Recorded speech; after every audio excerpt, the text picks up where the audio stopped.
इस वीडियो के माध्यम से मैं पेनियर का पूरा इंट्रोडक्शन के साथ साथ नए ऐप के बारे में भी जानकारी देने वाला हूं। अगर आप पेनियर के यूज़र होंगे तो आपको पता होगा कि पेनियर ने अपने ऐप को बदला है, यानी कि उसके यूआई को बदला है, यूज़र इंटरफेस को बदला है। बहुत सारे लोग इस सर्विसेज को इस्तेमाल करने में थोड़ा सा हिचकिचाते होंगे या उनको समझ नहीं आता होगा। तो इस वीडियो में मैं पेनियर का कमीशन लिस्ट, नए सर्विसेज के बारे में, नए फीचर के बारे में, कैसे सर्विसेज को इस्तेमाल करना है, सब कुछ बताने वाला हूं। तो इस वीडियो के साथ अंतों अंत तक बने रहिए। पेनियर ने अपने कमीशन में भी कुछ बदलाव किया है, तो इसके लिए आपको इस वीडियो को पूरा देखना पड़ेगा ताकि मैं आपको एक्सप्लेन कर बता सकूं कि नए कमीशन क्या है, पेनियर को कैसे इस्तेमाल करना है, नए इंटरफेस में क्या आपको यूनिक देखने को। अगर आप मिक्स इन्फो को पहली बार देख रहे हैं तो इस चैनल पर हमेशा न्यू कंटेंट, अच्छा कंटेंट मिलेगा। तो सबसे पहले चैनल को सब्सक्राइब कर लीजिए, साथ में बेल आइकन दिखेगा बगल में, बेल आइकन को प्रेस करके ऑल पे जरूर क्लिक कर दीजिएगा ताकि हमारे सारे वीडियो का नोटिफिकेशन आपको इजीली मिल जाए। चलिए हम शुरू करते हैं। अगर आपने पेनियर का केवाईसी नहीं किया है, यानी कि आरबीएल बैंक का केवाईसी नहीं किया है, आरएनएफआई हो या स्पाइस मनी हो या पेनियर हो, इसमें आरएनएफआई के तरह ही पेनियर एकदम सेम आरबीएल के केवाईसी देता है जो आप स्पाइस मनी भी में किए होंगे। अगर स्पाइस मनी, पेनियर या किसी भी अदर कंपनी की यूज़र होंगे तो अभी बहुत सारे कंपनीज आरबीएल के केवाईसी यूज़ कर रहा है, तो आरबीएल का केवाईसी आपको करना होगा। चलिए हम दिखाते हैं कैसे आपको आरबीएल के केवाईसी करना है और क्यों करना है। सबसे पहले यहाँ पे पेमेंट कलेक्ट करने का यहाँ पे दिया हुआ है, यहाँ पे देख सकते हैं पेमेंट कलेक्ट करने का पूरा सिस्टम दिया हुआ है पेनियर ने। अगर हम यूपीआई क्यूआर पे क्लिक करेंगे तो यहाँ पे क्या होता है, क्यूआर कोड जनरेट होगा, उस पर कोई पेमेंट करेगा तो वो पैसा मेरे वॉलेट में आ जाएगा। यहाँ पे हम जैसे क्लिक करते हैं तो हमको सबसे पहले बताएगा कि हमने पेनियर का जो आरबीएल केवाईसी है नहीं किया है, वो पेंडिंग है। हम आरबीएल के केवाईसी करेंगे तो वो बैंक के पास जाएगा, उसके बाद पेनियर उसके स्टेटस को देख के आगे अप्रूव करेगा या रिजेक्ट करेगा।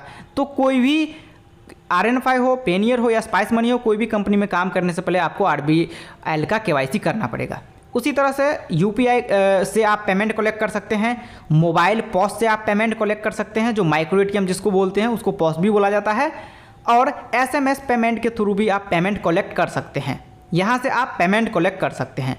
आधार पे से भी पेमेंट कलेक्ट होता है। ये एक बिजनेस सर्विसेज का जो फंडा है वो अब पेनियर ने बताया है। दूसरा चीज़ आता है नीचे, उसके नीचे आधार विड्रॉल यानी कि एईपीएस। अब एईपीएस आप जानते ही होंगे, अगर पेनियर का ऐप यूज़ कर रहे हैं तो एईपीएस आप पहले भी इस्तेमाल कर चुके होंगे। फिर भी मैं दिखाता हूं अब नए यूआई में, नए इंटरफेस में, नए अपडेट ऐप में आपको पेनियर का कैश विड्रॉल किस तरह से करना है। इस पर हम क्लिक करेंगे, कोई भी डिवाइस सेलेक्ट करेंगे, बिल्कुल ये सेम टू सेम है, ओल्ड की तरह ही है, यानी कि जो पुराना था वो नया है, सेम वही है। इसका सिर्फ ऊपर का इंटरफेस बदला गया है। सेम आधार नंबर डालेंगे, बैंक सेलेक्ट करेंगे, अमाउंट डालेंगे, कस्टमर का मोबाइल नंबर डालेंगे और उसके बाद सबमिट करेंगे और उसके अकाउंट से पैसा विड्रॉल हो जाएगा, मेरे वॉलेट में आ जाएगा। बैलेंस इंक्वायरी का भी फंडा सेम है, या तो आधार नंबर डालिए, वर्चुअल आईडी डालिए, उसके बाद बैंक सेलेक्ट कीजिए, उसके बाद कस्टमर का नंबर डालिए, उसके बाद बैलेंस इंक्वायरी कीजिए, मिनी स्टेटमेंट निकालिए, सेम पहले की तरह ही है। इस सब में कोई बदलाव नहीं किया गया है। माइक्रो एटीएम में भी कोई बदलाव नहीं किया गया। अपना डिवाइस सेलेक्ट करके आप ट्रांजैक्शन कर सकते हैं। उसके बाद आता है मनी ट्रांसफ़र। मनी ट्रांसफ़र में भी कोई बदलाव नहीं किया गया है। यहाँ पे आपको मनी ट्रांसफ़र में बहुत ही ज़बरदस्त कमीशन भी मिलने वाला है, तो इस वीडियो को पूरा देखिएगा। इस वीडियो में मैं सब कुछ बताने वाला हूँ। मनी ट्रांसफ़र करने के लिए सिंपल सा है, मोबाइल नंबर डाल के आप आगे का प्रोसेस कर सकते हैं, वो आप देखे होंगे। अगर आपको ये चीज़ नहीं पता कि मनी ट्रांसफ़र पेनियर में कैसे करते तो मुझे कमेंट्स के माध्यम से बताइए ताकि मैं इसके ऊपर एक प्रॉपर वीडियो बना के आपको दे सकूं।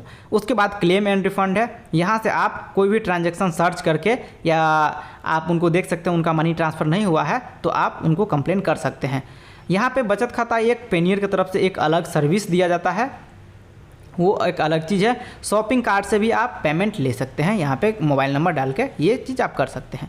दूसरा चीज़ है रेफरल एंड, अगर आप रिटेलर हैं, अगर किसी और को रेफ़र करते हैं, वो अगर पेनियर को ज्वाइन करता है, उसका सब्सक्रिप्शन लेता है, कंपनी को पेमेंट करके अपना आईडी बनवा लेता है, तो आपको उसमें से भी कुछ कमीशन देखने को मिलेगा। यहाँ पे कमीशन का लिस्ट जो है वो शो कर रहा है, कितना कमीशन मिलना है, क्या क्या करना पड़ेगा, ये चीज़ आप आराम से देख के आप काम कर सकते हैं।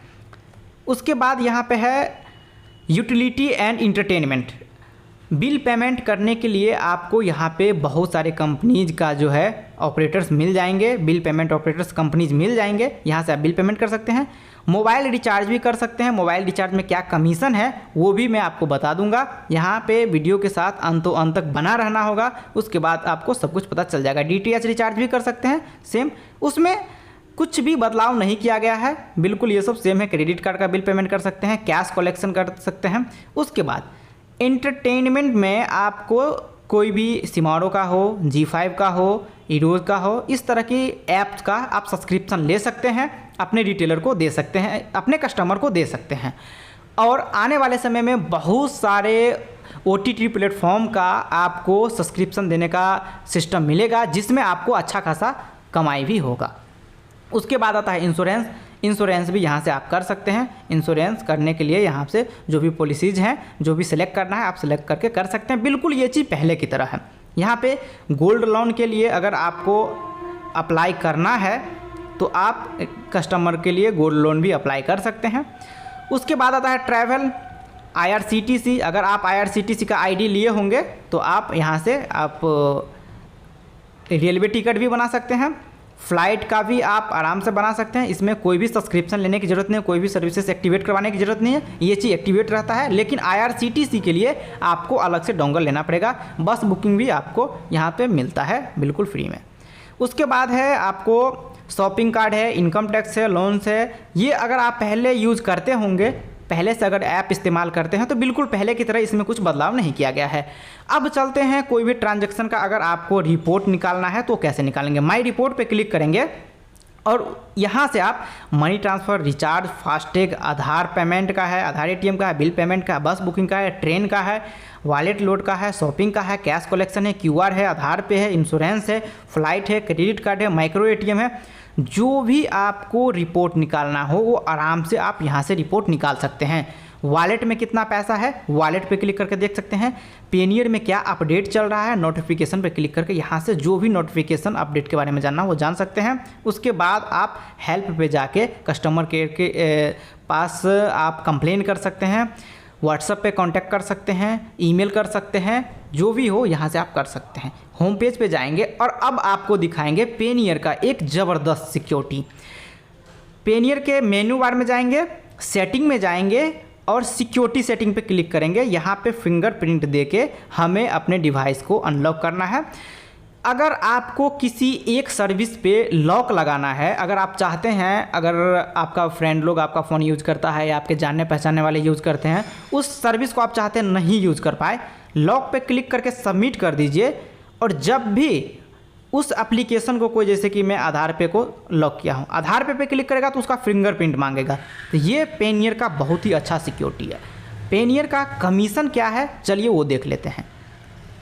यहाँ पे क्लिक करेंगे और यहाँ पे कमीशन स्ट्रक्चर पे क्लिक करेंगे, अदर कमीशन पे हम क्लिक करेंगे। यहाँ पे हमको सारा कमीशन देखने को मिल जाएगा। सबसे पहले हम यहाँ पे देखेंगे money transfer, AEPS, bill payment और मोबाइल रिचार्ज। ये कुछ मेन सर्विसेज है, इसके ऊपर मैं ज़्यादातर फोकस कर रहा हूँ और ताकि आपका समय भी बचे और वीडियो ज़्यादा लंबा ना हो। सबसे पहले है यहाँ पे money transfer, domestic money transfer. Money transfer में 1% पता है आपको कि किसी भी कस्टमर का आप जो मनी ट्रांसफ़र करते हैं तो 1% चार्ज करता है और तुरंत आपके वॉलेट में जस्ट कमीशन भी मिल जाता है। 10,000 1 से 25,000 तक अगर ट्रांसफ़र करते हैं तो 1% के हिसाब से चार्ज कटेगा और 0.48% आपके पास कमीशन के रूप में वापस आ जाएगा। तो ये चीज़ बहुत ही इम्पोर्टेंट है, ये चीज़ आप देख सकते हैं।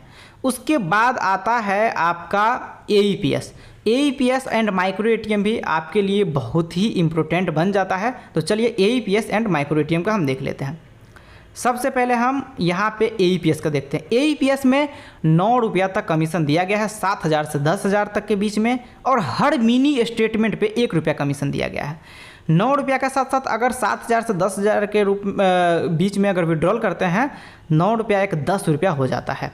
यानी कि मिनी स्टेटमेंट में पहले पेनियर कमीशन नहीं देता था, अब कमीशन देना स्टार्ट कर दिया है। इसमें भी कुछ टर्म्स एंड कंडीशन लगा रखा है, तो आप बेहतर उसको समझते होंगे। माइक्रो ATM में भी 7,000 से लेकर 10,000 के बीच 9 रुपया कमीशन देता है पेनियर बाय। यहाँ पे एम पॉस में कुछ कमीशन देता है 2000 के नीचे, जो आपको यहाँ पे दिख रहा होगा। उसके बाद आता है आपका यहाँ पे mobile recharge bill payment. Bill payment के सबसे पहले बात करें तो 25 पैसा तक का कमीशन यहाँ पे मिलता है, कुछ में 50 पैसा है, कुछ में 150 पैसा यानी 1.5 रुपया है। इंश्योरेंस में भी यहाँ पे आपको कुछ कमीशंस देखने को मिलता है, यहाँ पे चार्ज देखने को मिलता है इंश्योरेंस में, जो भी है ये यहाँ से आप देख सकते हैं। मोबाइल रिचार्ज में बहुत ही कम कमीशन दिया गया है, यानी कि जियो में आपको 0.5%, एयरटेल में 0.5%, वीआई में 2%, बीएसएनएल में 2.5%, एमटीएनएल में 2%। इसी तरह से डीटीएच रिचार्ज का भी कमीशन दिया गया है, जो बहुत ही कम है। उसके बाद चलते हैं हम डायरेक्टली यहाँ पे ट्रैवल के ऊपर, ट्रैवल कमीशन के ऊपर। आईआरसीटीसी में नॉन एसी में 20 रुपया पर टिकट मिलता है, एसी में आपको 40 रुपया पर टिकट मिलता है। अगर आप फ्लाइट बुकिंग करते हैं तो लोवेस्ट प्राइस आपको मिलता है, ये समझ से बाहर है क्योंकि यहाँ पे कमीशन पेनियर ने शो नहीं किया है। होटल बुकिंग पर आपको 7 रुपया कमीशन मिलता है, ये भी बहुत ही कम कमीशन है। होटल बुकिंग में भी ज़्यादा मार्जिन नहीं दिया है। बस बुकिंग में ये 6% से 7% तक का मार्जिन दिया है। उसके बाद अमेजन शॉपिंग पे भी कुछ आपको अप टू 10% तक का पर ऑर्डर कमीशन दिया गया है। इनकम कैलकुलेटर है। पेनियर के एप्लीकेशन के बारे में मैंने आपको कमीशन से लेकर यूज़र इंटरफेस तक दिखाया। वीडियो आपको कैसा लगा मुझे कमेंट्स के माध्यम से ज़रूर बताइए। अब पेनियर के बारे में और क्या जानना चाहते हैं, क्या आपको अपडेट जानना है, क्या इन्फॉर्मेशन लेना चाहते हैं पेनियर के बारे में, मुझे कमेंट्स के माध्यम से ज़रूर बताइए। मैं ज़रूर कोशिश करूँगा कि उस वीडियो को कंप्लीट कर आपको दे पाऊँ और आप उसको देख सके और अपने कारोबार को आगे बढ़ा सके। वीडियो अच्छा लगा है तो इस चैनल को सब्सक्राइब